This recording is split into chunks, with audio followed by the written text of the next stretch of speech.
महाराष्ट्राचे कुलदैवत छत्रपती शिवाजी महाराज, क्रांतिबा ज्योतिबा फुले, सावित्रीबाई फुले, लोकशाहीर अण्णाभाऊ साठे या सर्व महापुरुषांना पहिल्यांदा विनम्र अभिवादन। आज मी आपल्याला विशेष अशा एका कार्यक्रमाच्या अनुषंगाने आपल्याशी संवाद साधणार आहे। या विशेष कार्यक्रमाचं आयोजन करणारे राहुलजी खांडेकर आणि या ठिकाणी जॉईन झालेले बंधू आणि भगिनी, डॉक्टर बाबासाहेब आंबेडकरांची सुरुवातीपासूनची अशी भूमिका होती की या ठिकाणच्या तमाम अस्पृश्य वर्गांना न्याय दिला पाहिजे, त्यांची शोषणातून मुक्तता झाली पाहिजे आणि अशा प्रकारचा उल्लेख त्यांनी अनेकदा केलेला आहे। त्यातला एक उल्लेख मी फक्त आपल्याला सांगतो की 11 जानेवारी 1936 रोजी डॉक्टर बाबासाहेब आंबेडकरांनी एक अस्पृश्यांची परिषद घेतलेली होती आणि या परिषदेचे अध्यक्ष एन शिवराज होते आणि या परिषदेत डॉक्टर बाबासाहेब आंबेडकर असं म्हणतात की सर्व अस्पृश्यांनी आपसातील सर्व प्रकारचे मतभेद विसरून सर्वांनी एकत्रित आले पाहिजे आणि पुढे जाऊन ते असं म्हणतात की या सर्व अस्पृश्याच्या उद्धाराची जबाबदारी जी आहे ही मी घेतलेली आहे। यावरून हे स्पष्ट होते की डॉक्टर बाबासाहेब आंबेडकर असं म्हणतात की या ठिकाणच्या सर्व अस्पृश्यांनी एकत्रित आल्याशिवाय त्यांच्या प्रश्नांची सोडवणूक होऊ शकत नाही, त्यांची शोषणापासून मुक्ती होऊ शकत नाही। आणि मग अशाच प्रकारची भूमिका घेऊन डॉक्टर बाबासाहेब आंबेडकरांनी सोलापूर जिल्हा व मोगलाई मराठवाडा भागातील महार व मांग यांची एक वतन परिषद बाबासाहेबांनी 1941 मध्ये घेतली होती, ज्या परिषदेला महार मांग वतन परिषद असं म्हटलं गेलेलं आहे। ही परिषद डॉक्टर बाबासाहेब आंबेडकरांनी 22-23 फेब्रुवारी 1941 ला तडोळे नावाच्या अतिशय लहान गावामध्ये घेतली होती की जे गाव जे आहे त्यावेळेला बार्शी तालुक्यामध्ये आणि सोलापूर जिल्ह्यामध्ये होतं आणि अशा या गावामध्ये त्यांनी महार मांग वतन परिषद घेतलेली होती। आता हे गाव सोलापूर जिल्ह्यामध्ये नाही, लातूर जिल्ह्याचं विभाजन 1982 मध्ये झालं आणि मग त्यावेळेला सोलापूर जिल्ह्यातील काही गावं जे आहेत ते उस्मानाबाद मध्ये आली आणि त्याच्यापैकीच तडोळे नावाचं गाव आहे। त्या काळामध्ये तडोळे हे गाव ढोकी तडोळे या नावाने ओळखलं जात असायचं आणि त्याला आज कसबे तडोळे देखील असं म्हटलं जातं। कसबे तडोळे हे गाव जे आहे ढोकी आणि एडशी या मार्गावर येणारं हे गाव आहे आणि या गावामध्ये डॉक्टर बाबासाहेब आंबेडकरांनी महार मांग वतन परिषद घेतलेली होती। आता डॉक्टर बाबासाहेब आंबेडकरांनी महार मांग वतन परिषद जी आहे एवढ्या लहान गावामध्ये आणि तडोळे या गावामध्येच का घेतली होती या संदर्भामध्ये आपण थोडक्यात लक्षात घेणं गरजेचं आहे। तर तडोळे हे गाव जे होतं त्यावेळेला निजामाच्या बॉर्डरवर असलेलं गाव होतं, म्हणजे थोडक्यामध्ये ते निजामाच्या सत्तेमध्ये गाव नसलेलं गाव होतं, ते ब्रिटिशांच्या ह्याच्यामध्ये होतं, परंतु त्याच्या जवळ मराठवाड्यातला हा भाग जो होता तो निजामाच्या सत्तेखाली होता। या निजामाच्या सत्तेखाली असलेल्या मराठवाड्या शेजारी असलेल्या या तडोळ्या गावामध्ये ही परिषद घेतलेली होती। आता या परिषदेवरून आपल्याला दिसत की वतन परिषद म्हणजे बाबासाहेबांनी या अस्पृश्य समाजाला वतनी जमिनी मिळवून देण्याच्या अनुषंगाने त्यांच्यामध्ये जागृती निर्माण करण्याच्या अनुषंगाने ही परिषद घेतलेली होती. म्हणून पहिली गोष्ट अशी की बाबासाहेबांनी जाणीवपूर्वक हे गाव निवडलेलं होतं, कारण हैदराबाद संस्थांमध्ये डॉक्टर बाबासाहेब आंबेडकरांना भाषणाची परवानगी नाकारलेली होती किंवा हैदराबाद संस्थानामध्ये त्यांना जाण्याची देखील परवानगी नाकारली होती आणि म्हणून बाबासाहेबांनी तडोळ या ठिकाणी ही परिषद घेतली. त्यानंतर या गावाचं आणखी एक वैशिष्ट्य असं होतं की या ठिकाणी अस्पृश्य समाजामध्ये मेहत्रे आणि चौगुले हे मोठ्या प्रमाणामध्ये होते. आता मेहत्रे याचा अर्थ असा की मेहत्रे म्हणजे नेते आपल्याला म्हणता येऊ शकेल किंवा त्या गावातील प्रमुख जे होते त्यांची संख्या या गावामध्ये होते आणि त्यांना मदत करणारा जो होता तो चौगुले होता. तिसरी आणखी एक महत्त्वाची गोष्ट या गावाच्या संदर्भामध्ये सांगायची झाली की या काळामध्ये म्हणजे 1940 मध्ये या गावचा पोलीस पाटील जो आहे तो महार जातीमधून केला गेलेला होता. नाथा भालेराव हे त्यांचं नाव होतं आणि नाथा भालेराव जे आहेत त्यावेळेला या परिसरामधले पहिले हे पोलीस पाटील झालेले होते. आणि दुसरी गोष्ट अशी होती त्याच्यामध्ये की या तडोळे गावामध्येच 1937 मध्ये एक घटना घडलेली होती. म्हणजे 1937 मध्ये काही कारणास्तव या गावामध्ये मोठ्या प्रमाणामध्ये बहिष्कार टाकलेला होता.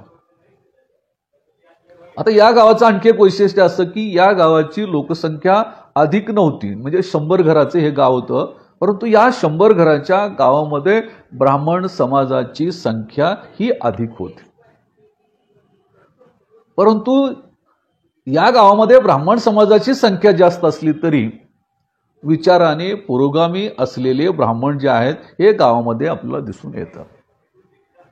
म्हणून मी आता उल्लेख केला की 1937 मध्ये या ठिकाणी बहिष्कार टाकला गेलेला होता आणि त्यावेळेला त्या ठिकाणी एक ब्राह्मण पुढारी होते केशवराव देशपांडे नावाचे. या केशवराव देशपांडे यांनी दलिताची बाजू घेतली होती आणि हा बहिष्कार मागे घेण्यासाठी सवर्ण लोकांना भाग पाडलं होतं. ही गोष्ट देखील त्या ठिकाणी महत्त्वाची आहे. आणि मग ही परिषद पाहिल्यानंतर आपल्याला दिसून येते की या परिषदेमध्ये देखील या गावातील केवळ महार मांग लोक सहभागी झालेले नव्हते, तर या गावातील ब्राह्मण, या गावातील मराठे हे सर्वजण या परिषदेमध्ये सहभागी झालेले होते. म्हणजे ही या गावाची पार्श्वभूमी आपल्याला दिसून येते की या गावामध्ये जी परिषद झाली या परिषदेमध्ये केशवराव देशपांडे नावाचे ब्राह्मणग्रस्त सहभागी झाले होते. श्रीमंत पाटील, शंकरराव दडपेक, शंकरराव निंबाळकर, गोपाळराव देशपांडे, केशवराव पाटील, गणेशलाल मारवाडी, बाबूराव देशपांडे यासारखी सर्व मंडळी या परिषदेमध्ये नुसती सहभागी झालेली नव्हती, तर त्यांनी या परिषदेला मोठ्या प्रमाणामध्ये सहकार्य करण्याचं काम देखील केलेलं आहे. आता हे सहकार्य कसं केलेलं आहे याच्या संदर्भामध्ये आपण नंतर पाहणार आहोत.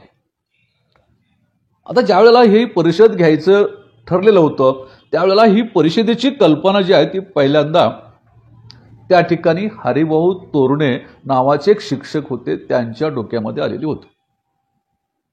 आता हरिभाऊ तोरणे यांच्या डोक्यामध्ये ही कल्पना का आली होती, तर हरिभाऊ तोरणे हे त्या काळामध्ये शिक्षक होते. 1914 ते 1921 पर्यंत ते या गावामध्ये शिक्षक म्हणून काम करत होते.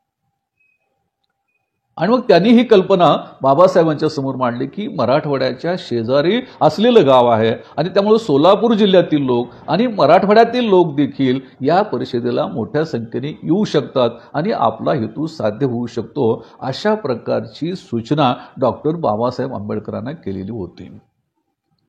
त्यानंतर बाबासाहेबांचे दुसरे एक सहकारी होते जीवाप्पा आयदाळे, हे आमदार देखील होते आणि या जीवाप्पा आयदाळे यांनी देखील बाबासाहेबांना ही कल्पना सांगितलेली दिसून येते की आपण इथं परिषद घेणं हे उचित ठरू शकतं आणि त्याच्यानंतर ही परिषद झालेली आहे. या परिषदेच्या संबंधी आणखी एक गोष्ट आपल्याला सांगता येऊ शकेल की या ठिकाणी ही परिषद घेण्याच्या संबंधीचं श्रेय आपल्याला म्हणता येईल, किंवा ही परिषद पार पाडण्याची भूमिका जी आहे ही प्रामुख्याने शिक्षकांनी घेतलेली आहे. याच्यामध्ये मोठ्या प्रमाणामध्ये इन्व्हॉल्व्ह झालेले जे आहेत ते शिक्षक मोठ्या प्रमाणामध्ये होते आणि या शिक्षकांच्या प्रयत्नातून, गावकऱ्यांच्या सहकार्यातून, अस्पृश्य समाजाच्या सहकार्यातून ही परिषद झालेली दिसून येते. जसं मी आता उल्लेख केला की हरिभाऊ तोरणे हे शिक्षक होते. त्यानंतर या परिषदेमध्ये महत्वाचं योगदान जे आहे हे प्रामुख्याने देवदास कदम या शिक्षकांचं आहे. आता हे देवीदास कदम तुळजापूरचे होते आणि त्यांचं वैशिष्ट्य असे की अस्पृश्य समाजातील ते पहिले शिक्षक होते आणि म्हणून बाबासाहेबांना त्यांच्याविषयी देखील एक आकर्षण होते की अस्पृश्य समाजामधून आलेला पहिला शिक्षक. त्याच्यानंतर अर्जुन भालेराव नावाचे एक शिक्षक देखील त्याच गावातले होते, तळोळ्यामधले ते परिषद होते. त्यानंतर याच गावामध्ये याच गावचे असलेले भगवानराव भालेराव हे देखील शिक्षक होते. म्हणजे तळोळ्यामध्ये असलेली भालेराव कंपनी, तळोळ्यामध्ये असलेली सोनवणे कंपनी यांचा फार मोठा सहभाग याच्यामध्ये असलेला दिसून येतो. आणि मग त्याच्यानंतर डॉक्टर बाबासाहेब आंबेडकरांनी ही परिषद आपल्याला घेतलेली दिसून येते आणि या परिषदेमध्ये बाबासाहेब त्या ठिकाणी आली. त्या ठिकाणी त्या कार्यकर्त्यांचं श्रेय वगैरे पाहिल्यानंतर ही परिषद यशस्वी झाल्यानंतर त्यांनी देखील या परिषदेचं कौतुक केलेलं आहे. हरिभाऊ तोरणे जे आहे ते हरी नावाने सर्वांना परिचित होते. म्हणजे डॉक्टर बाबासाहेब आंबेडकरांचा कसा प्रभाव होता त्याच्या अनुषंगाने एक जाता जाता मी गोष्ट आपल्याला सांगतोय की हरिभाऊ तोरणे हे शिक्षक होते, परंतु हरी या नावाने ते सुप्रसिद्ध होते. आणि त्याच ठिकाणी आणखी एक ग्रस्त होते काशीनाथ सोनवणे नावाचे. काशीनाथ सोनवणे यांचं देखील खूप मोठं योगदान या परिषदेमध्ये आहे. या काशीनाथ सोनवणेंचा नाव जे आहे ते मिस्टर म्हणून सगळ्यांना प्रसिद्ध होते.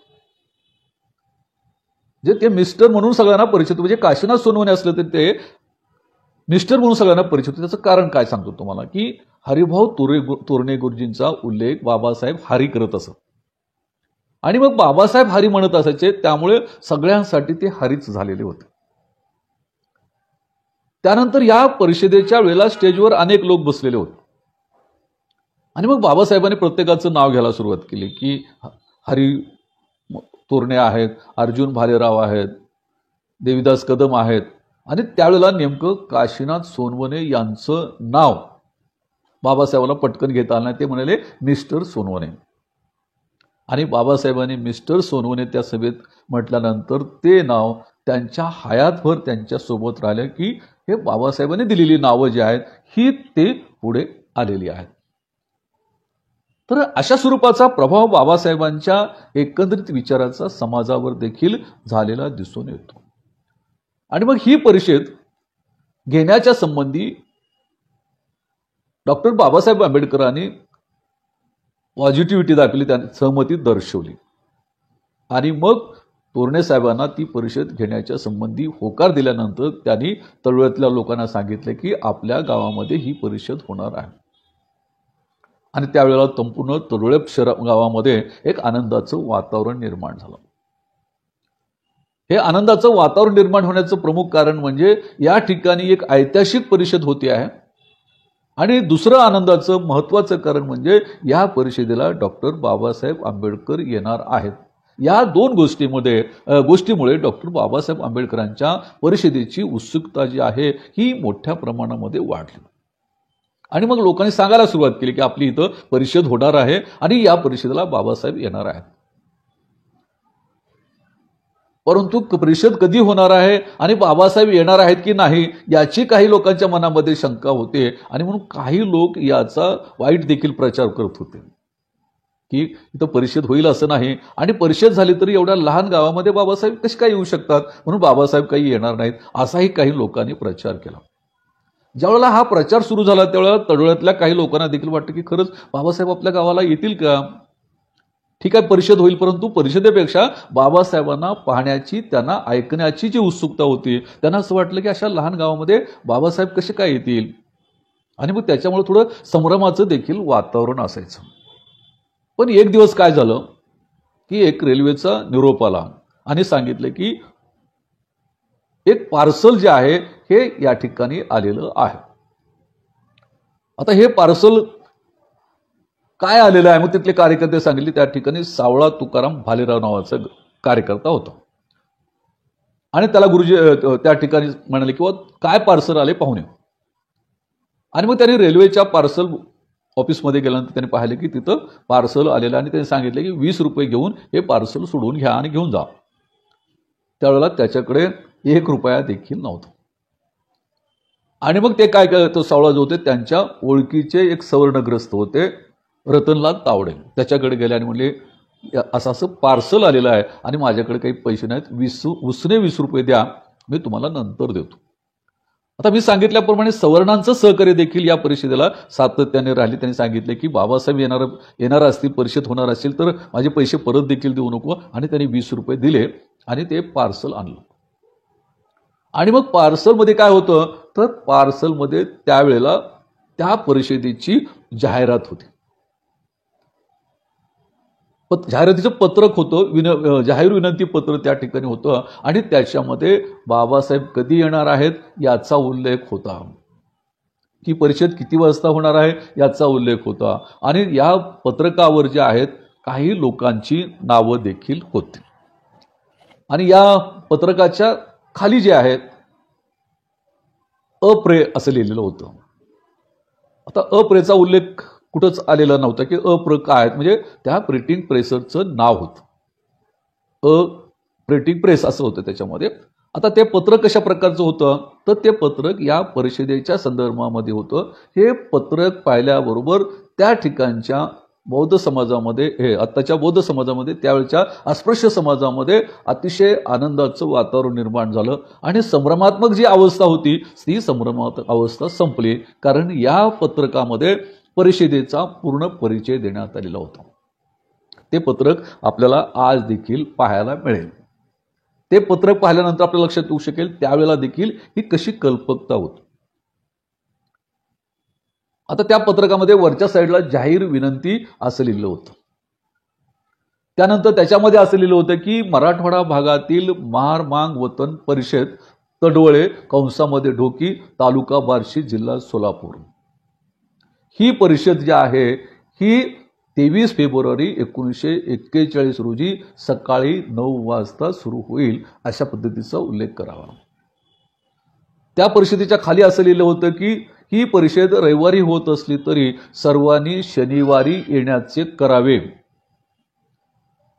त्यानंतर ही परिषद जी आहे ही अतिशय चांगल्या पद्धतीने यशस्वी होण्यासाठी आपल्या सर्वांची सहकार्याची आवश्यकता आहे. आणि म्हणून ज्यांनी वर्गणी दिलेली नाही किंवा ज्यांना वर्गणी द्यायची आहे त्यांनी 1 रुपया वर्गणी घेऊन यावं आणि त्या ठिकाणी वर्गणी 1 रुपया द्यावी आणि पावती जी आहे घ्यायला विसरू नये असा उल्लेख त्याच्यामध्ये केलेला होता.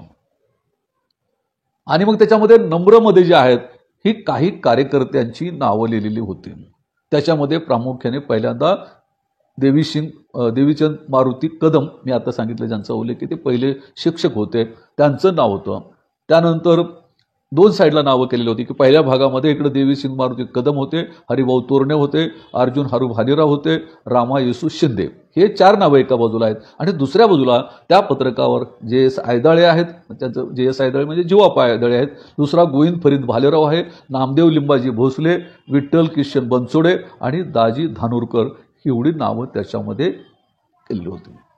त्याच्यामध्ये आणखी एक सूचना आहे की प्रत्येक या ठिकाणी परिषदेला येणाऱ्या माणसांनी येताना दरेकाने आपल्या जेवणाची सोय करून यावी असाही उल्लेख त्याच्यामध्ये केलेला होता. आणि मग त्या प्रेसचं नाव मी ज्यावेळेला शोधलं की हे काय प्रेस आहे, ए प्रे काय भानगड आहे, तर त्यावेळेला सोलापूरमधून हे पत्रक छापलेलं होतं. सोलापूरचे अकबर प्रिंटिंग प्रेस जे आहे त्या अकबर प्रिंटिंग प्रेसमधून हे पत्रक छापलेली होती आणि म्हणून त्याच्यामध्ये अप्रे असं लिहिलेलं होतं. आणि या पद्धतीने प्रचार आणि प्रसार करण्याचं काम त्यांनी केलं. आणि दुसरं एक या ठिकाणी पत्रक होतं, ते पत्रक देखील अतिशय महत्त्वाचं होतं. आता या पत्रकामध्ये काय केलेलं लक्षात घ्या तुम्ही की या परिषदेमध्ये त्या परिसरातील सर्व गावांना सामावून घेता येऊ शकेल या दृष्टिकोनातून काढलेलं हे दुसरं पत्रक आहे. या दोन्ही पत्रकाच्या उजव्या साईडला जे आहेत हे डॉक्टर बाबासाहेब आंबेडकरांचा फोटो आहे. डॉक्टर बाबासाहेब आंबेडकरांच्या असलेल्या डिग्र्यांचा उल्लेख या ठिकाणी आहे. आता या दुसऱ्या पत्रिकेमध्ये काय केलं की अधिवेशन पहिले असं लिहिलेलं आहे आणि त्या ठिकाणी कार्यकारी मंडळ केलेलं आहे. आता हे कार्यकारी मंडळ जर आपण पाहिलं तर 130 गावाच्या लोकांची नावं त्याच्यामध्ये आहेत. आणि वरच्या साईडला काय केलं की पहिल्यांदा स्वागताध्यक्ष देवीशेन कदम तुळजापूर, हिशोबनीस जे आहे ते जोपा आयदाळे, खजिनदार जे आहेत ते गोविंद फरीद भालेराव, सेक्रेटरी जे आहे ते माणिक भालेराव आणि ऑफिस सेक्रेटरी गणपत नथुराम सुकाळे असं त्याच्यामध्ये केलेलं आहे. आणि मग खाली जी नावं आहेत ही 130 लोकांची नावं आहेत. आता ती नावं कशी आलेली आहेत बघा की तडोळ्यामधले काही प्रतिनिधीची नावं आहेत, तुळजापूरच्या काही लोकांची आहेत, उस्मानाच्या जवळ असलेले वाघोली जे आहेत या ठिकाणची नावं आहेत. म्हणजे त्या परिसरामध्ये असणाऱ्या सर्व गावातील लोकांची नावं त्याच्यामध्ये 1, 1, 2, 2, 3, 3 प्रतिनिधी घेतलेले आहेत.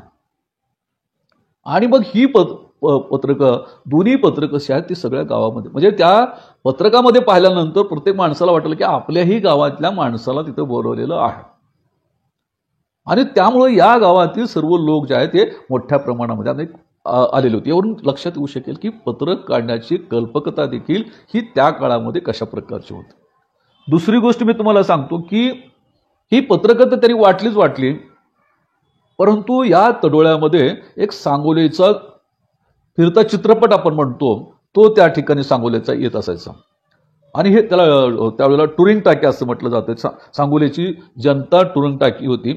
या टाकीमध्ये चित्रपट सुरू होण्याच्या अगोदर एक स्लाइड केलेली होती आणि ती स्लाइड जी आहे ही सोनुले गुरुजींनी केलेली होती, हरिभाऊ सोनुले गुरुजींनी केली होती. आणि चित्रपट सुरू होण्याच्या अगोदर ती स्लाइड दाखवायची, त्या परिषदेची स्लाइड दाखवली जात असायची. म्हणजे या पद्धतीने या परिषदेला लोकांनी मोठ्या प्रमाणामध्ये यावं अशा प्रकारची ही व्यूहरचना केलेली होती. म्हणजे आज देखील आज जी आपली कल्पना आहे ती कल्पना 1941 मध्ये बाबासाहेबांच्या या अधिवेशनामध्ये दिसून येते. ही गोष्ट आपण लक्षात घेणं अतिशय महत्त्वाचं आहे.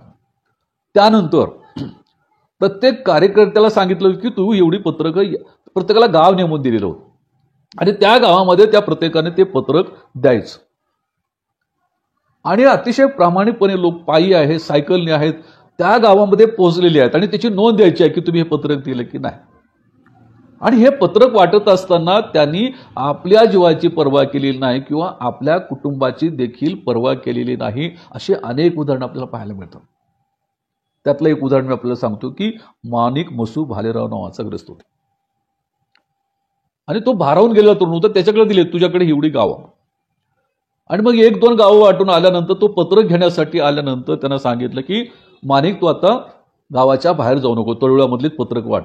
आणि मग गावाच्या तळोळ्याच्या बाहेरची जी पत्रक आहे तू नंतर वाट. तर म्हणजे काय झालं तर तुझा मुलगा अत्यंत आजारी आहे आणि त्या मुलाला कधी काय होईल हे सांगता येऊ शकत नाही, म्हणून तू गावाच्या बाहेर राहणं हे चांगलं नाही.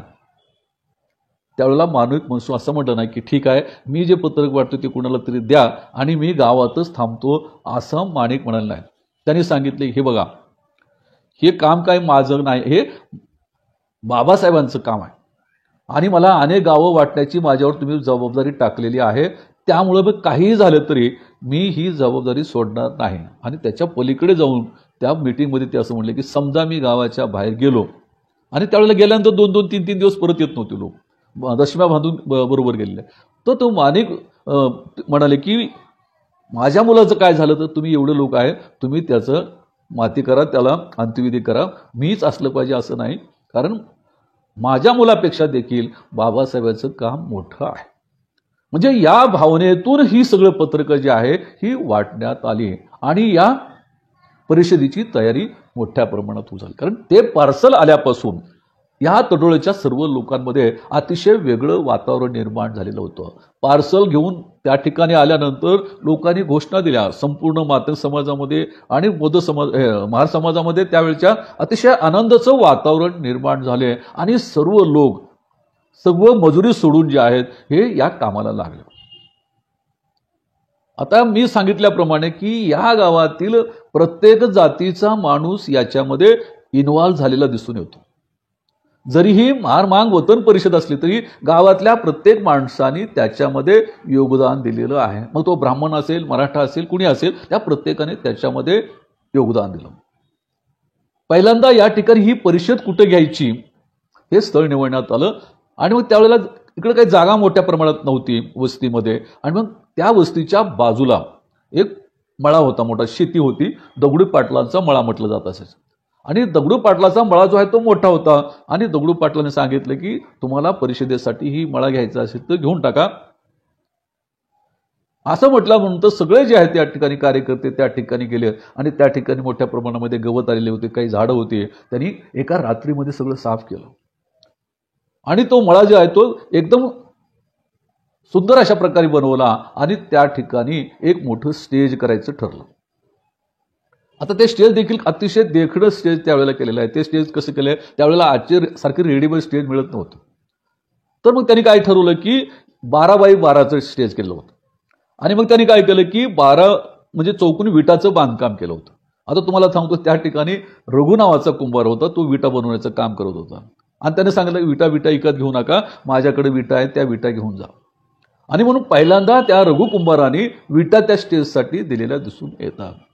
आणि मग त्या विटाचं बांधकाम झालं. आणि मग त्या बांधकाम झाल्यानंतर तो जो चौकोन भाग केला तो विटाच्या मधला भाग जो आहे तो बुजवून काढण्याचं काम, मग त्याच्यात केळाचे खूट टाकले, माती टाकले आणि ते स्टेज पूर्णपणे तयार केलं.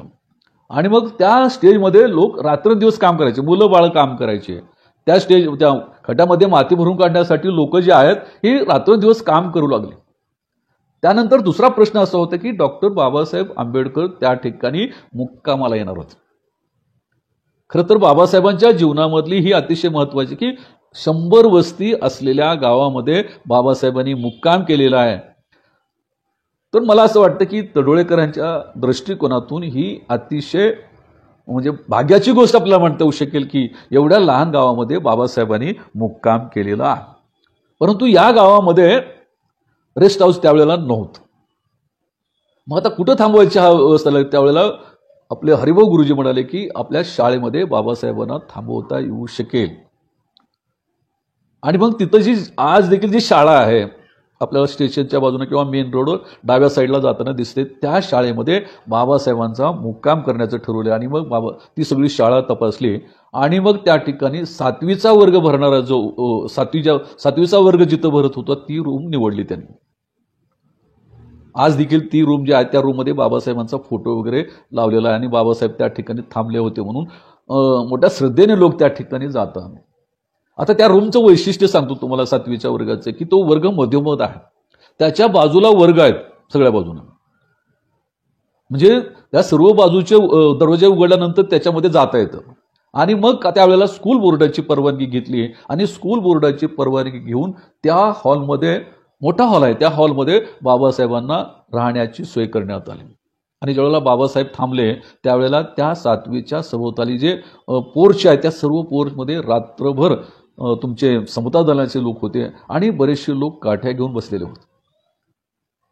कारण बाबासाहेबांची धर्मांतराची घोषणा नुकताच झाल्यामुळे बाबासाहेबांच्या संबंधीचा राग लोकांमध्ये होता आणि बाबासाहेबांच्या जीवाला काही होऊ नये आणि म्हणून रात्रभर पहारा देण्याचं काम त्या ठिकाणी केलेलं होतं. आणि त्या ठिकाणी बाबासाहेब राहिलेले आहेत.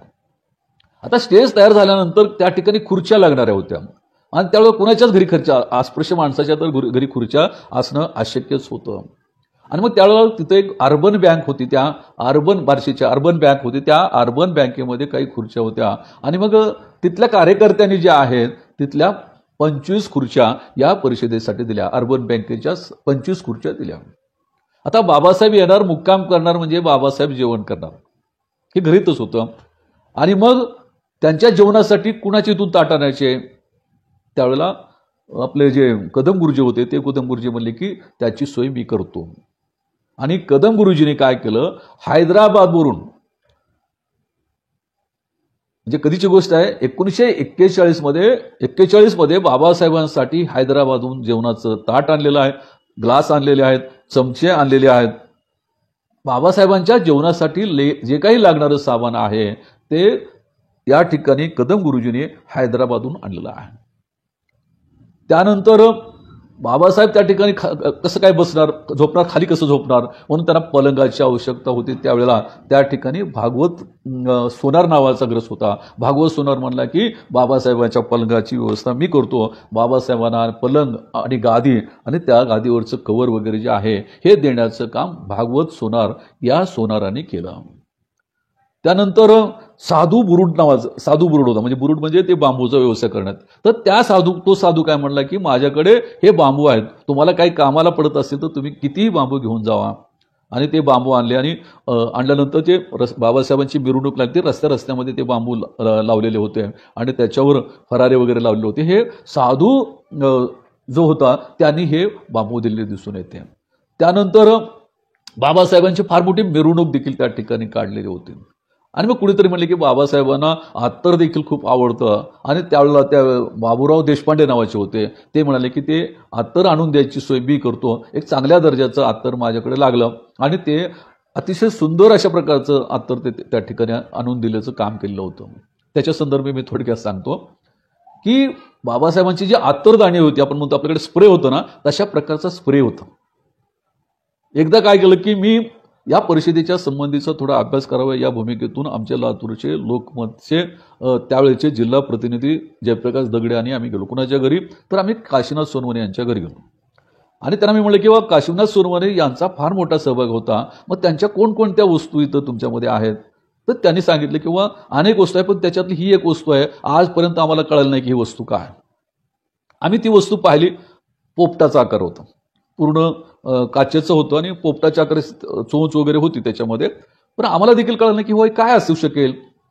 बऱ्याच वेळ पाहिल्यानंतर आमच्या लक्षात आलं की पोपटाचे पाय आपण जर असे खालून दाबले तर त्याची चोच उघडत होती. तर मग म्हटलं ही काय भानगड. मग ते आमच्या लक्षात आलं की त्याच्यामध्ये जे अत्तर आहे तर ते अत्तर खालून पाय पोपटाचे दाबल्यावर ते अत्तर बाहेर यायचं. म्हणजे अशा स्वरूपाचं अत्तर त्या काळामध्ये देण्याचं काम जे आहे बाबूराव देशपांडे यांनी केलं.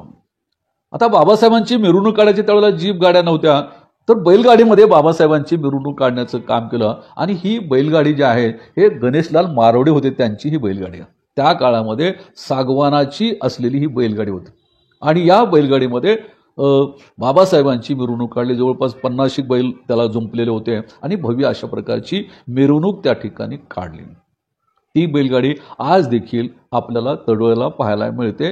ही बैलगाडी गणेशलाल मारवडे याच्या नातवाने त्यांच्या शेतामध्ये काम करणाऱ्या बापू माळे नावाच्या माणसाला ती दिलेली होती. आणि आज देखील ती बैलगाडी ती आपल्याला पाहायला मिळते. ती सागवानाची असल्यामुळे ती बैलगाडी इतके दिवस टिकून आहे. आणि ती बैलगाडी पाहिल्यानंतर आपल्याला ते सहजपणे लक्षात येऊ शकतं. दुसरी गोष्ट अशी की त्यावेळेला लाईट नव्हत्या, तर त्या लाईट देखील 32 बत्त्या, गॅस बत्त्या ज्या आहेत त्या बार्शीवरून आणलेल्या होत्या. आणि त्या बत्त्या ज्या आहेत त्या बाबासाहेब ज्या ठिकाणी थांबलेल्या आहेत आणि स्टेजच्या ठिकाणी त्या बत्त्या वापरलेल्या दिसून येतात. म्हणजे अशा प्रकारची तयारी करत असताना सर्व लोकांचं सहकार्य या ठिकाणी लावलं. दुसरी गोष्ट अशी की त्या काळामध्ये एक अत्यंत चांगला फोटोग्राफर आणण्याचं काम देखील या परिषदेमध्ये काम करणाऱ्या प्रमुख लोकांनी केलेलं आहे. त्यावेळेला बार्शीमध्ये पराते नावाचा फोटोग्राफर होता, तो प्रसिद्ध फोटोग्राफर होता, त्याला त्या ठिकाणी आणलं होतं. भगवान भालेराव गुरुजी असं म्हणायचे की बाबासाहेबांच्या नंतर महत्वाचं आम्हाला कोणतं वाटत होतं तर तो पराते. कारण बाबासाहेबांचे फोटो त्यांनी घेतलेले आहेत आणि बाबासाहेबांच्या सोबत तडोळ्यामधल्या अनेक लोकांनी, कार्यकर्त्यांनी फोटो काढलेले आहेत. तडोळ्यातल्या अनेक कार्यकर्त्यांच्या घरी बाबासाहेबांचे फोटो आहेत. हे सर्व फोटो जे आहेत हे बार्शीच्या पराते यांनी काढलेले फोटो आहेत. म्हणजे यावरून आपल्याला लक्षात येऊ शकेल की या अधिवेशनामध्ये सर्व लोकांचा कशा पद्धतीचा सहभाग होता. आणि मग या पद्धतीने बाबासाहेबांची ही परिषद झालेली होती. आणि बाबासाहेब जे आहे ती 23ला परिषद झाली, त्या परिषदेला जवळपास 83 वर्ष झालेली आहेत. आणि बाबासाहेब 22 फेब्रुवारी रोजीच तडोळ्यामध्ये आलेले होते. आणि बाबासाहेब 22 तारखेला आले, परंतु 21 तारखेला संपूर्ण तडोळ्यामध्ये थांबायला देखील जागा नव्हती. प्रत्येकांच्या घरी त्यांचे नातेवाईक येऊन घरं झालेले होते. अनेक लोक म्हणजे तडोळ्यामध्ये पाय ठेवण्यासाठी जागा नाही एवढे लोक आदल्या दिवशी म्हणजे 21 तारखेलाच आलेले होते. आणि बाबासाहेब पुणे मेलनी सकाळी निघाले. आता निघाल्यानंतर ते प्रत्येक स्टेशनवर त्यांचं भव्य अशा प्रकारचं स्वागत सुरू झालं. आणि मग त्यांचे हार जे आहेत टाकलेले बाबासाहेब ते खिडकीवर टाकायचे आणि लोकांना कळायचं की बाबासाहेबांची इथे खिडकी जे आहे त्या खिडकीला हार आहेत म्हणजे बाबासाहेब या डब्यामध्ये आहेत. त्या डब्यावर देखील मोठ्या प्रमाणामध्ये हार टाकलेले होते. आणि मग प्रत्येक स्टेशनमध्ये कार्यकर्ते त्यांचं उत्साहानं साजूक करत असते. बऱ्याच वेळेला बऱ्याच स्टेशनमध्ये ती गाडी लेट देखील झालेली आहे. आता बाबासाहेब ज्यावेळेला तडोळ्यामध्ये आले, तडोळ्यामध्ये देखील त्यांचं कुरुडवाड्याला आले त्यावेळेला देखील त्यांचं स्वागत मोठ्या प्रमाणामध्ये झालेलं आहे. आता या स्वागतामध्ये जे आहेत हे केवळ महार समाजाचे लोक नव्हते, तर मांग किंवा इतर अस्पृश्य जाती देखील होते. पुण्याहून गाडीत दौंडला आली. दौंडला आल्यानंतर त्या काळचे खंडागळे नावाचे मातंग समाजाचे अतिशय चांगले कार्यकर्ते होते. त्यांच्या सहकार्याने येऊन मोठ्या प्रमाणामध्ये बाबासाहेबांचं स्वागत त्या ठिकाणी केलेलं आहे. कुरुडवाड्याला आल्यानंतर बाबासाहेबांचं गोरोख चोखोबा बनसोडे नावाचे ग्रस्त, त्यानंतर जीवापाय आयदळे यांचा मुलगा अण्णासाहेब आयदळे हे या ठिकाणी आले. बार्शीला आल्यानंतर बार्शीचे नगरसेवक आणि बार्शीचे कार्यकर्ते झाडबुके यांनी या ठिकाणी त्यांचं स्वागत केलं. आणि शेवटी ही गाडी तडोळ्याला आली. आणि तडोळ्याला आल्यानंतर सगळे लोक तिथे जमलेले होते. बाबासाहेबांच्या लक्षात आलं नाही किंवा तडोळ्यात तर आणखी आलेलं नाही, कारण त्या स्टेशनवर जी गाडी थांबलेली होती त्या स्टेशनचा बोर्ड होता कळम रोड. कारण त्यावेळेला तडोळ्याचं जे स्टेशन होतं त्या स्टेशनचं नाव कळम रोड होतं. बाबासाहेब म्हणले हे तर कळम रोड आहे, तर ते म्हणले कळम रोड म्हणजे तडोळा आहे. आणि मग त्या ठिकाणी बाबासाहेब उतरले. परंतु बाबासाहेब उतरत असताना लोकांनी जे पाहिलेलं चित्र आहे ते अतिशय वेगळ्या स्वरूपाचं होतं. त्या ठिकाणी की ते पाहिलं की या रेल्वेमध्ये आपली ज्या पुण्याहून अलीकडे त्या सर्व डब्यामध्ये पाय ठेवायला देखील जागा नव्हती. एवढे लोक त्या गाडीमध्ये बसून आले होते. गाडीच्या टपावर देखील लोक होते. एवढंच नाही तर त्या 2 डब्यामध्ये जोडण्यासाठी एक लोखंडी हे असतं त्याच्यावर देखील लोक बसलेले होते. आणि एवढे सर्व लोक जे आहेत हे तडोळ्यामध्ये दाखल झाले. आणि मग बाबासाहेबांची खूप मोठी मिरवणूक त्या ठिकाणी काढली.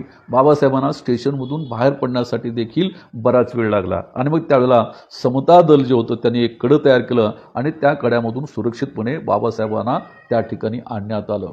आणि मिरवणुकीने बाबासाहेब जे आहेत ते स्टेजपर्यंत गेले.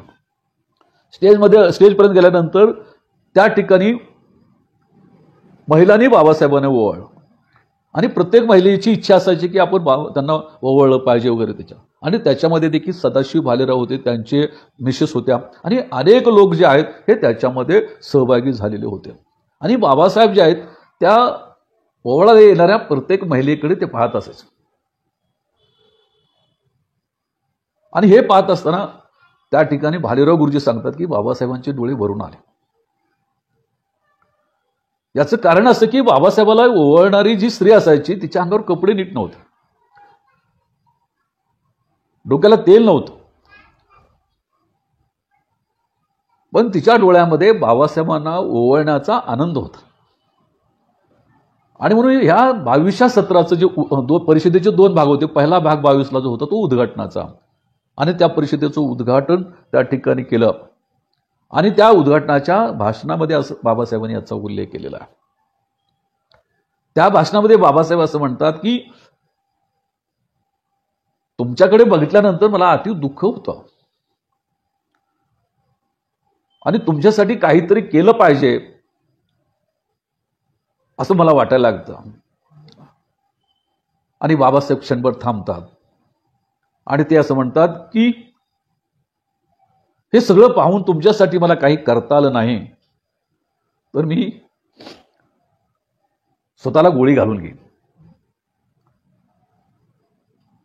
आणि प्रचंड टाळ्याचा कडकडाट त्या ठिकाणी झाला.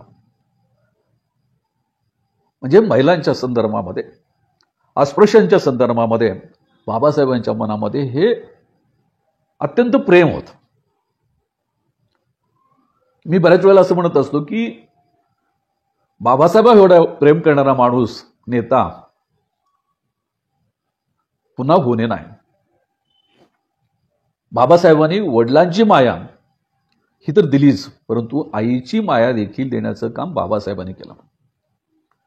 म्हणून मी कधी कधी म्हणत असतो की आपण बाबासाहेबांना भीमाई असं म्हणतो. कदाचित बाबासाहेबांनी आपल्याला आईची माया दिली आणि त्याच्यामुळे आपण भीमाई म्हणतो की काय, असं मला कधी कधी वाटतं. आणि मग बाबासाहेबांचं स्वागताचं भाषण जे आहे ते देखील अतिशय सुंदर झालं. आणि त्या ठिकाणी काही घटना देखील घडल्या की बाबासाहेबांनी पाहिले की एक महार समाजाचाच संत होता, खडकनाथ महाराज होते, आणि तो पुढेच बसलेला होता. त्याला पाहून बाबासाहेब असं म्हणले की हा माणूस कोण आहे? तर ते म्हणले महार समाजाचा आहे, पण तो महाराज आहे. म्हणले अरे काय विचित्र, म्हणजे केस वगैरे एवढे वाढवलेत, त्याला केस का काढायला सांगत नाही? आणि त्यावेळेला त्या एका माणसाने की बाबासाहेब असं म्हणतायत की केस काढ. तर त्यावेळेला म्हणलं त्या माणसाने काय केलं की तिथं एक बळीभुजा भालेराव नावाचा गट असतो. त्यावेळेला न्हावे आपले केस कापत नसायचे, तर आपले लोक आपले केस वगैरे कापण्याचं काम करायचे. तर तो बळीभुजा भालेराव जो होता तो केस कापण्याचं काम करत होता. त्याच्याकडे गेला आणि तो खडकनाथ महाराज त्याच्यासमोर बसला आणि ते म्हणले की माझी केस कापून टाक. आणि पहिल्यांदा तिथं केस कापण्याचं काम केलं आणि बाबासाहेबांना देखील आनंद वाटला. आणि रात्री बाबासाहेब जे आहेत हे तडोळ्याच्या शाळेमधल्या रूममध्ये मुक्कामाला थांबले. आता सभा संपली तरी लोक घरी जायला तयार नव्हते. आणि मग सगळे त्या शाळेला त्यांनी गरडा घातला. सगळे तरुण मुलं, वृद्ध, बायका मोठ्या प्रमाणात होत्या. आणि मग त्या ठिकाणी सगळ्या खिडक्या वगैरे बंद केल्या. आता बाबासाहेब जेवणार आहेत, म्हणजे बत्त्या ज्या आहेत त्या आतल्या साईडला ठेवल्या, बाहेरच्या साईडला. तर तेव्हा काही बायका आणि माणसं म्हणाली की आम्हाला बघायचे बाबासाहेबांना. आणि मग ते सांगत आले, भालेराव गुरुजी होते, ते म्हणाले की सगळे लोक म्हणाले की बाबासाहेबांना बघायचं. आता आपण ह्या सगळ्या लोकांना मध्ये तर बोलवता येत नाही, मग त्यांना काय सांगायचं? तर ते बाबासाहेब म्हणले की ह्या शाळेच्या सगळ्या खिडक्या उघडा, मी त्यांना दिसेन. आणि मग भडक अशा त्या बत्त्या लावल्या होत्या आणि प्रकाशामध्ये सर्वांनी बाबासाहेबांना पाहण्याचं काम केलं. आणि पाहून प्रत्येक माणूस जो आहे तो स्वतःला धन्य मानत होता. आणि मग रात्रभर बाबासाहेब जे आहेत हे आपल्या कार्यकर्त्यांची चर्चा हे करत होते. आणि बाबासाहेब ज्यावेळेला जेवायला बसले त्यावेळेला एक किस्सा मी तुम्हाला सांगतो की तिथं आपले भगवान भालेराव गुरुजी होते, त्यांनी अनेक किस्से याच्यामध्ये सांगितलेले आहेत. ते असं म्हणतात की जेवायला बसल्यानंतर त्यांना संरक्षणासाठी असलेली जे सगळी टीप देखील उठली. एक एक माणूस उभा राहिला आणि बाबासाहेबांना दरवाजा बंद करून जेवायला दिलं. बाबासाहेबांच्या लक्षात आलं नाही किंवा असं काय केलं रे. त्यावेळी ते एक ग्रस्त असं म्हणाले की खेड्यामध्ये एक मन असते की जेवताना नजर लागते आणि तुम्ही जेवत आहेत, तुम्हाला नजर लागेल असं वाटतं. बाबासाहेब हसले आणि म्हणले असं काही होणार नाही. म्हणजे एवढं प्रेम या लोकांनी केले. बाबासाहेबांनी रात्री मुक्काम त्या ठिकाणी केला. सकाळी लवकर उठले. सकाळी प्रचंड रांगा लागलेल्या होत्या त्या शाळेच्या समोर. तर बाबासाहेब म्हणले कसल्या रांगा आहेत? तर म्हणले काही लोक तुम्हाला भेटणार आहेत. मग तिथले तडोळ्याचे काही लोक आलेले होते आणि काही लोक निवेदने घेऊन आले की आमच्या गावामध्ये हा त्रास आहे, आमच्या गावामध्ये हा बहिष्कार टाकलेला होता वगैरे वगैरे असेल. ते निवेदने बाबासाहेबांनी घेतली आणि मग अधिवेशनाच्या शेवटच्या समारोपासाठी, खुल्या अधिवेशनासाठी बाबासाहेब निघाले. या तडोळीला त्यावेळेला सन्मित्र तरुण मंडळ होतं. या सन्मित्र तरुण मंडळांची भूमिका देखील याच्यामध्ये खूप महत्त्वाची आहे. आणि सर्वात महत्त्वाची गोष्ट अशी आहे की त्या काळामध्ये म्हणजे 1941च्या अगोदर या तडोळे गावामध्ये एक लायब्ररी होती, वाचनालय होतं. आणि बाबासाहेबांना सांगितलं की आपल्या गावामध्ये वाचनालय. बाबासाहेबांना अतिशय आनंद झाला आणि त्यांनी त्या वाचनालयाला भेट दिली. वाचनालय गेल्यानंतर ती गेल्याबरोबर म्हणाले वाचनालय खूप छान आहे, पण लहान आहे, हे मोठं झालं पाहिजे. आणि मग त्या ठिकाणी एक नोंदवही ठेवलेली होती की कोण लायब्ररीला भेट द्यायला आले की ती नोंदवही त्याला देत असत आणि त्याच्यावर तुमची त्याविषयीची भावना लिहायची कल्पना होती, तुमचा शेरा आपण म्हणतो तसं. आणि बाबासाहेबांनी त्या डायरीमध्ये जे आहे शेरा लिहिला. तो शेरा देखील अतिशय 2-3 ओळीचाच होता, पण अतिशय चांगला होता. त्याच्यामध्ये असं लिहिले की आज रोजी मी या वाचनालयास भेट दिली. या वाचनालयात मासिक, वर्तमानपत्र, पुस्तके आहेत. या वाचनालयाचा उपयोग या गावातील स्पर्श अस्पृश्य घेतात. थोड्याच दिवसात या वाचनाची भरभराट हो. येथील सर्व व्यवस्थापन जे आहे हे अतिशय पाहून अतिशय समाधान वाटलं, असा शेरा लिहिलेला आहे. तो शेरा आज देखील माझ्याकडे मी जपून ठेवलेला आहे की जो शेरा डॉक्टर बाबासाहेब आंबेडकरांनी तडोळेकरांना त्याच्या लायब्ररीच्या संदर्भामध्ये दिला होता. आणि मग या लायब्ररीमध्ये असताना बाबासाहेब म्हणाले की तुमच्याकडे कोणकोणते अंक येतात, जनताचा अंक येतो का? त्यावेळेला भालेराव गुरुजीने तो अंक दाखवला. बाबासाहेब हा अंक येतो, आम्ही वाचतो. त्यावेळेला बाबासाहेब म्हणले की ज्यांना वाचता येत नाही त्याच्यासाठी काय करता. तर ते म्हणले आम्ही त्यांना सांगतो. तर ते म्हणले असं करायचं की जनता अंक आल्यानंतर संध्याकाळी सर्व एकत्रित यायचं आणि एकाने तो संपूर्ण अंक जो आहे हा सर्वांना वाचून दाखवायचा. यावरून काय होऊ शकेल की एकंदरीत आपल्याला हे काय चाललेलं आहे हे आपल्याला लक्षात येऊ शकते. आणि मग बाबासाहेब पुन्हा अधिवेशनाच्या जागेवर गेलं आणि त्या ठिकाणी हे खुले अधिवेशन सुरू झालं. या अधिवेशनाचे अध्यक्ष म्हणून बाबासाहेबांची निवड करण्यात आली. अध्यक्षाची सूचना जी आहे अर्जुन भालेराव यांनी दिली. नामदेव लिंबाजी सोनवणे यांनी त्याला अनुमोदन दिलं आणि बाबासाहेब त्या परिषदेचे अध्यक्ष झाले. या परिषदेचे अध्यक्ष झाल्यानंतर स्वागत अध्यक्ष देवीसिंग कदम सर होते, गुरुजी होते. त्यांनी सगळ्यांचं स्वागत केले. स्टेजवर मी सांगितल्याप्रमाणे तळोळ्यातील सर्व जाती धर्माचे प्रतिनिधी त्याच्यामध्ये होते. मी आता सांगितल्याप्रमाणे शंकर लिंबाळे होते, शंकर दडपे होते, श्रीमंत पाटील होते. ज्यांनी ही गाडी दिली ते गणेशलाल मारवडे होते, बाबूराव देशपांडे होते, शंकर ढवळे होते. हे सगळी मंडळी स्टेजवर बसली होती. मग या ठिकाणी बाबासाहेबांच्या भाषणाच्या अगोदर आयदाळ्यांचं भाषण झालं, तुरणे गुरुजींचं भाषण झालं. तुरणे गुरुजींनी अतिशय थोडक्यामध्ये भाषण केलं आणि त्याच्यामध्ये त्यांनी सांगितलं की बाबासाहेब आपल्याला काय म्हणतात. तर ते तुरणे गुरुजी म्हणले की अस्पृश्य समाज हा काही पाला पोचळा नाही, तर तो या हिंदुस्थानचा प्रमुख घटक आहे. हे बाबासाहेब मला ठामपणे सांगतात. आणि आपण सगळ्यांनी लक्षात घेतलं पाहिजे की बाबासाहेबांशिवाय आपला कळवळा कुणालाही नाही, बाबासाहेबांशिवाय आपला कुठलाही पक्ष असू शकत नाही. आणि त्यांनी एक म्हण म्हणले की जळल्याशिवाय कड नाही आणि मायेशिवाय रड नाही. आणि म्हणून बाबासाहेब हे सगळे आहेत. अशा प्रकारचं एक चांगलं भाषण केलं आणि त्याच्यानंतर बाबासाहेब अध्यक्षीय समारोप केला. या परिषदेला त्यावेळी असं सांगितलं की किमान 10,000 लोक जमले होते. ज्या तळोळ्यामध्ये 100 घरं होते त्या तळोळ्यामध्ये 10,000 लोक जमलेले होते. आणि या 10,000 लोकांच्या समोर बाबासाहेबांचं अतिशय प्रभावी भाषण झालं. बाबासाहेबांनी सांगितलं की ही अस्पृश्यता दूर करण्यासाठी आपण देखील प्रयत्न केलेले पाहिजेत, प्रसंगी बंड देखील केलं पाहिजे.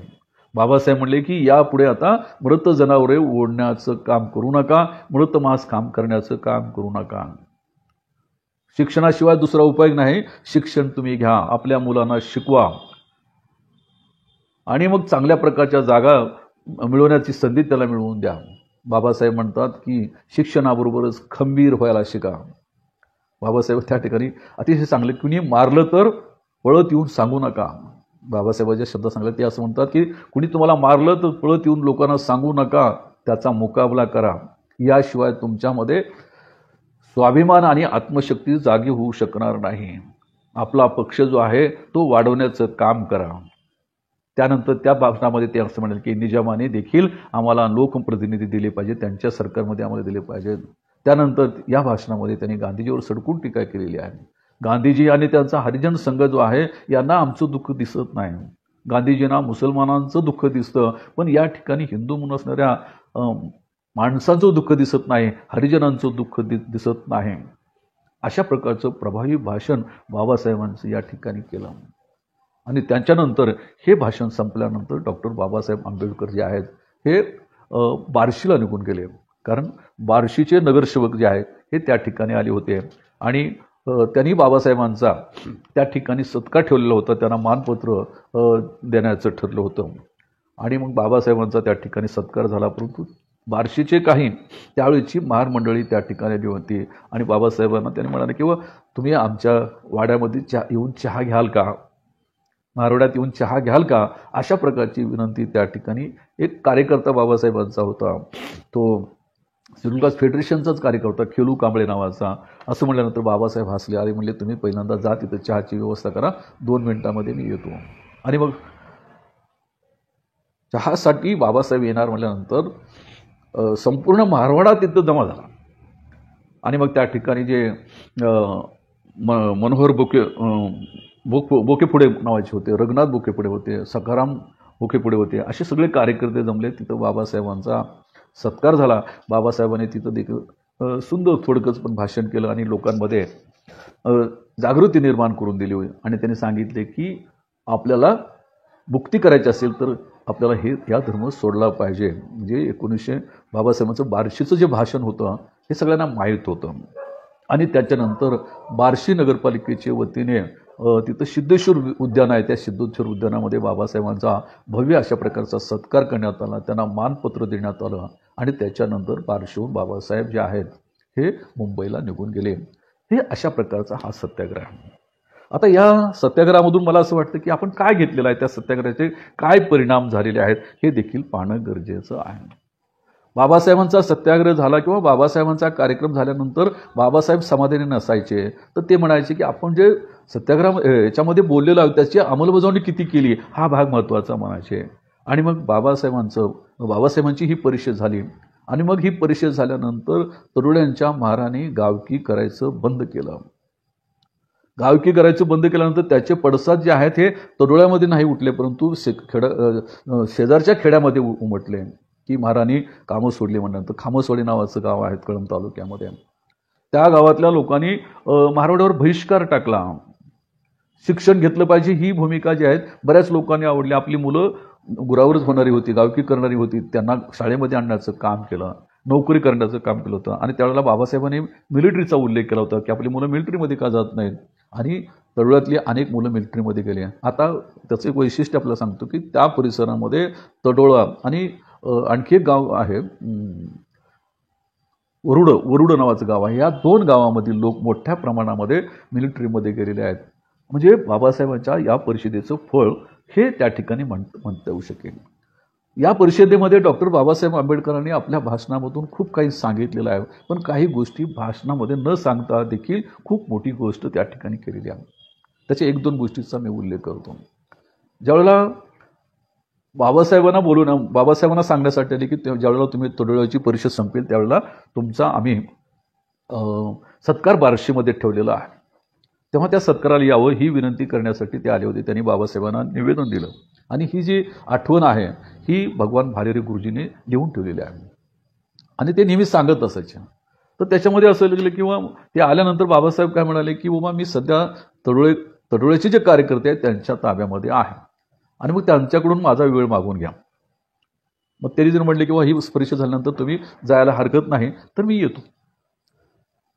त्यावेळेला ते बार्शीचे जे नगरसेवक होते ते आणि त्यांच्याबरोबर असलेले कार्यकर्ते जे होते ते देखील परिषद झाले किंवा बाबासाहेब काय सांगतात, परंतु काही न विचार करता बाबासाहेब सगळे लोक ते बार्शीची मंडळी जे आपल्या कार्यकर्त्यामध्ये गेलेले होते. मग त्या ठिकाणी हे अर्जुन भालेराव होते, भगवान भालेराव गुरुजी होते, अनेक मंडळी काशीनाथ सोनवणे होते. आणि ते म्हणाले की आम्हाला बाबासाहेबांचा एक कार्यक्रम घ्यायचा आहे तर तुमची परवानगी हवी आहे.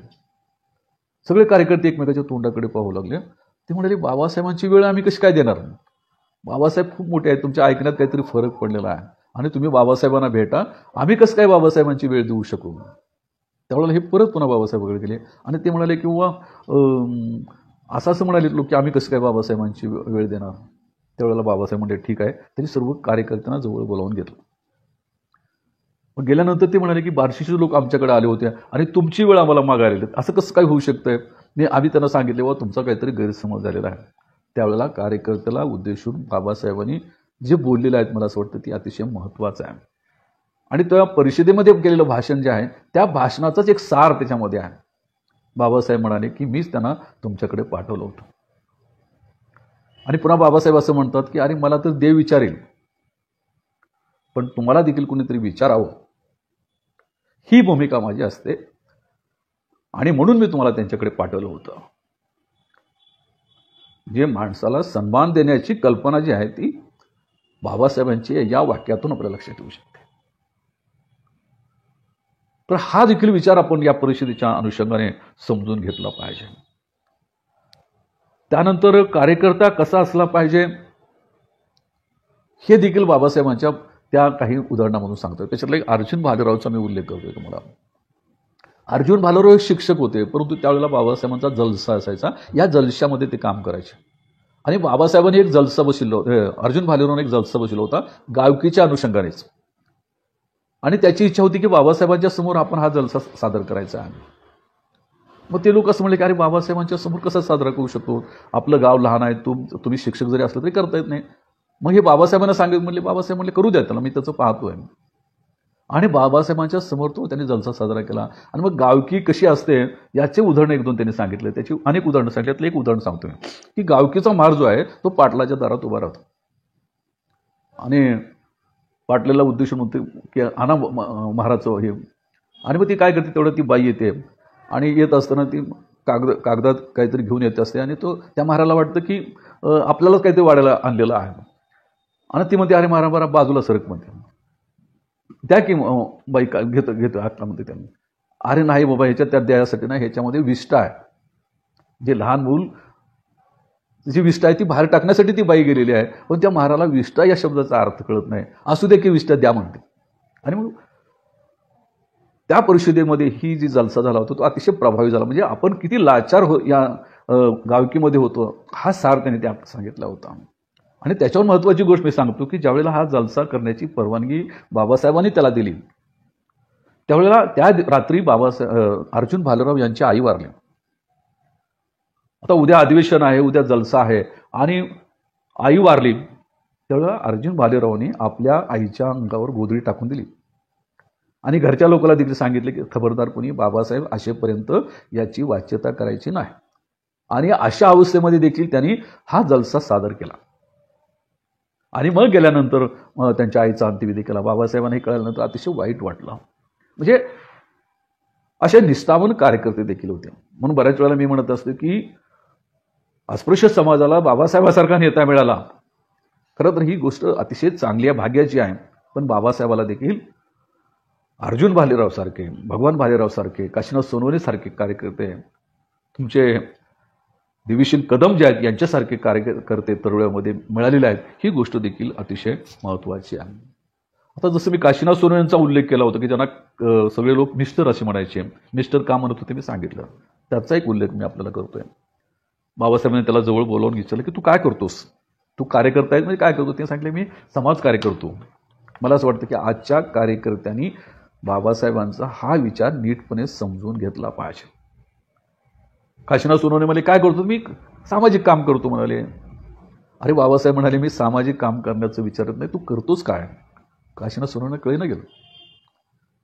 म्हणजे ते म्हणाले की उदरनिर्वाह, तुझा कुटुंबाचा उदरनिर्वाह करण्यासाठी काय करतोस, त्याला सांगता येईना. ते म्हणाले की पहिल्यांदा आपल्या कुटुंबाचा उदरनिर्वाह करायला शिका आणि त्याच्यानंतर राजकीय सामाजिक कार्य करा. आणि असं करणारा कार्यकर्ता हा भ्रष्ट होऊ शकत नाही. आणि मग ते म्हणाले की मी काहीच करत नाही, माझी बायको जी आहे ते शिलाईचं काम करते. तुम्हाला सांगतो, बाबासाहेब म्हणाले की किती मशीन आहे तुझ्याकडे, तर म्हणजे आम्ही कधी कधी मागून आणतो, म्हणजे माझी मालकीची मशीन आहे. बाबासाहेब काही हरकत म्हणाले. बाबासाहेबांनी किर्लोस्करच्या त्यावेळेला 5 मशीन त्याच्या नावाने पाठवून दिलेल्या होत्या. पण दुर्दैव असं की त्या काशीनाथ सोनवणेंना ते सोडवून देखील घेता आले नाहीत. पुन्हा ते फार उशिरा कळणार. म्हणजे कार्यकर्षक ते म्हणायचे की कार्यकर्ता कसा असला पाहिजे की त्यांनी पहिल्यांदा आपल्या कुटुंबाचा प्रश्न सोडला पाहिजे आणि मग समाजाचे प्रश्न सोडवले पाहिजे. नाहीतर मग संघटनाही बदनाम होते आणि कार्यकर्ता देखील बदनाम होतो. ही भूमिका देखील आपण त्यामध्ये समजून घेतली पाहिजे.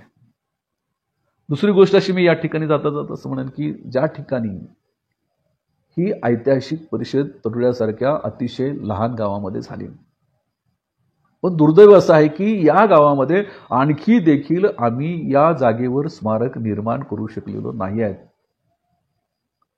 बाबासाहेबांनी याच्या अगोदर एक करकममध्ये परिषद घेतली होती, पहिली परिषद तिथं होती. या करकम गावामध्ये मी गेलो. करकम गावामध्ये पाहिले की ज्या ठिकाणी बाबासाहेबांची सभा झालेली होती त्या ठिकाणी एक चबुतरा बांधून त्यांनी काढलेला आहे, एका मोठा हॉल तयार केलेला आहे. आणि ज्या दिवशी तिथं मातंग परिषद झालेली आहे त्या दिवशी गावातील सर्व लोकांसह तिथं कार्यक्रम केले जातो. तिथे एक मातंग समाजाचा खूप चांगला कार्यकर्ता आहे, तो या सर्व कार्यक्रमाचं आयोजन करतो. आणि बाबासाहेबांचा तो दिवस जो आहे हा वैचारिक दिवस म्हणून त्या करकममध्ये केला जातो. पण दुर्दैवाने मला या ठिकाणी या संबंधी कुठलंही स्मारक तळोळ्यामध्ये दिसलेलं नाही. खरं तर तळोळ्यामध्ये जे आहेत आपसापसामध्ये प्रचंड भांडणं पूर्वी होती. म्हणजे बाबासाहेबांची परिषद होण्याच्या अगोदर देखील होती. सोनवणे, भालेराव असे यांच्यामध्ये ही भांडणं होती. परंतु ज्यावेळेला परिषदेची वेळ आली तेव्हा सगळे लोक एकत्रित झाले आणि हे सगळं विसरून त्या ठिकाणी त्यांनी परिषद घडवून आणली. तसं मला असं वाटतं की तळोळ्यातल्या लोकांनी देखील आपसातले सगळे मतभेद विसरून या ठिकाणी भव्य असं स्मारक करण्याची गरज आहे. बाबासाहेब ज्या शाळेमध्ये थांबलेले होते त्या शाळेचं स्मारक व्हायला पाहिजे. त्या ठिकाणी गावाचा कुणाचाही विरोध नाही आहे. गावातले लोक उत्सुक आहेत. ते म्हणतात की आम्हाला शाळेला पर्यायी जागा आपण द्या, आपण स्मारक करू. आणि मग त्यावेळेला आठवले साहेबांना देखील विनंती केली. त्यामुळे त्यानंतर उस्मानाबादचे जे कलेक्टर होते त्यांनी देखील या संदर्भामध्ये प्रयत्न केलेले होते. त्या ठिकाणचे एक समाज कल्याण मंत्री होते, समाज कल्याण अधिकारी होते, त्यांना देखील आम्ही भेटलेलो होतो. परंतु या गावामध्ये हे एक चांगल्या प्रकारचं स्मारक झालं पाहिजे असं मला वाटतं. दुसरी महत्त्वाची गोष्ट ती तिची बैलगाडी आहे.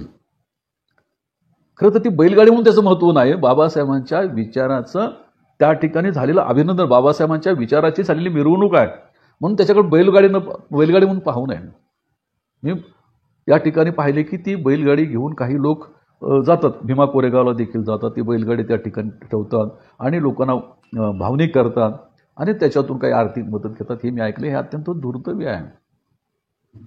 मला असं वाटतं की बाबासाहेबांचा गाडी फिरवण्यापेक्षा बाबासाहेबांच्या विचाराला घेऊन फिरण्याची गरज आहे. तडोळं हे लहान गाव असलं तरी तडोळ्याला सारखा इतिहास जो आहे हा कुठल्याही गावाला नाही. हे गावाने लक्षात घेतलं पाहिजे. विशेषतः त्या ठिकाणी असलेला आजचा बौद्ध समाज असेल, मातेन समाज असेल, यांनी तरी किमान एकत्रित आलं पाहिजे आणि त्याच्यामधून एक चांगल्या प्रकारचं स्मारक या ठिकाणी झालं पाहिजे असं मला असं वाटतं. आणि ही परिषद जी आहे ह्या परिषदेची निवड आठवण काढणं किंवा त्या परिषदे दिवशी एखादा कार्यक्रम करणं ही गोष्ट महत्त्वाची माझ्यासाठी नाही. तर या परिषदेतून नवीन तरुणांनी प्रेरणा घेतली पाहिजे. तिथं काही तरुण आहेत. ज्यावेळेला आम्ही काही मंडळी तिथे भेटायला गेलो त्यावेळेला मातंगाची काही मंडळी आहे, बौद्ध समाजातली काही तरुण आहे, त्या तरुण मंडळीचं म्हणणं असायला की आम्ही करायला तयार आहेत पण काही लोक आम्हाला करू देत नाही. तर मला असं वाटतं की ही अत्यंत दुर्दैवी गोष्ट आहे. आणि मग एखाद्या वेळेस मला असं वाटतं की त्यांच्यामध्ये मतभेद असतील तर मला असं वाटतं की शासनाने ती शाळा ताब्यात घेतली पाहिजे. ती बैलगाडी देखील शासनाने ताब्यात घेतली पाहिजे. जसं येवल्यामध्ये जी परिषद आहे तिथे देखील असे संघर्ष आहे आणि मग शेवटी ते बार्टीनं हातामध्ये घेतलं आणि बार्टीनं खूप मोठा प्रोजेक्ट चांगला तयार केला आहे. तसंच शासनाने घेतलं पाहिजे किंवा बार्टीसारख्या संस्थेला दिलं पाहिजे. आणि हायवेवर हे गाव आहे आणि एक चांगलं बाबासाहेबांच्या विचाराचं स्मारक त्या ठिकाणी निर्माण कसं करता येऊ शकेल या संदर्भामध्ये प्रयत्न प्रामाणिकपणे करण्याची गरज आहे. मला अलीकडे असं कळालं आहे की त्या ठिकाणी संघाची काही माणसं हस्तक्षेप करतायत, काही माणसं त्यांनी गळाला लावलेली आहेत. ही गोष्ट देखील अतिशय निषेधात्मक अशा प्रकारची आहेत. परंतु त्यांचा डाव आपण ओळखला पाहिजे आणि संघाशी जोडणाऱ्या माणसाला देखील आपण ओळखलं पाहिजे. आणि खऱ्या अर्थाने बाबासाहेबांचा स्वाभिमानाचा विचार बाबासाहेबांनी त्या ठिकाणी सांगितला. तो स्वाभिमानाचा विचार जो आहे त्या ठिकाणी रुजवण्याची आणि वाढवण्याची गरज या ठिकाणी मला वाटते. आजच्या या दिवसाच्या निमित्ताने मला असं वाटतं की हा दिवस जो आहे हा निश्चितच सुवर्णाक्षराने लिहिला गेलेला दिवस आहे. असं जरी असलं तरी मला असं वाटतं की या 2 दिवसामध्ये बाबासाहेबांनी जे विचाराची मालिका मांडली होती, विचार जे मांडले होते ते विचार पुढे घेऊन जाण्याच्या संदर्भामध्ये केवळ तडोळेकरांनी किंवा तडोळेच्या लोकांनीच पुढे जाण्याची गरज आहे असं मला वाटत नाही. तर सर्वांनीच त्या तडोळ्याच्या परिषदेची प्रेरणा घेतली पाहिजे आणि त्याच्यातून पुढे जाण्याचा प्रयत्न केला पाहिजे. मला वाटतं तरच खऱ्या अर्थाने मला असं वाटतं की आजच्या या दिवसाचं किंवा आजच्या आणि उद्याच्या दिवसाचं महत्त्व आपल्याला सांगता येऊ शकेल. तर या ठिकाणी पुन्हा एकदा एका महत्त्वाच्या विषयाच्या अनुषंगाने या ठिकाणी एका विशिष्ट व्याख्यानाचं आयोजन आमचे खांडेकर यांनी केलेलं आहे. त्याबद्दल मी त्यांचं मनपूर्वक आभार मानतो. आणि या ठिकाणी आमचे काही मित्र आहेत, जोडले गेलेले आहेत. याच्यामध्ये मला असं वाटतं की आमचे साबळे साहेब आहेत, लाडेकर सर आहेत, इंगळे सर या ठिकाणी आहेत, अनेक लोक आहेत आणि या सर्वांचे देखील मी आभार मानतो. आणि आजचा हा विचार जो आहे आपण देखील आपल्या पातळीवरून लोकांपर्यंत घेऊन जाण्याचा प्रयत्न करावा असं मला असं वाटतं. पुन्हा एकदा आपल्या सर्वांचे मी आभार मानतो आणि या ठिकाणी थांबतो. जय भीम, जय भारत, जय संविधान.